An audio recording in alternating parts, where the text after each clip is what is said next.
In this interactive report, users can quickly change the sorting as needed, in this case from planned to variance.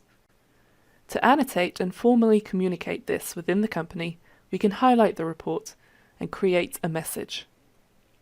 This gives us an editable canvas where we can add the overall report message and title through a standard text editor.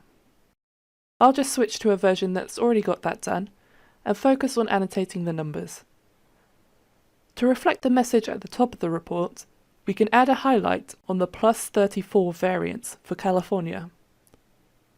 We can then add some additional comments. Let's add one for California. I'll paste in the explanatory text and move the container.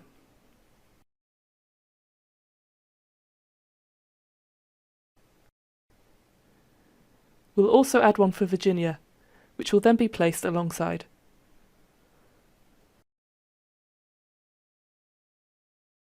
As you can see, it's easy to make annotations as required, and to then share this with colleagues, we can either publish to our web portal or simply output the result into PowerPoint.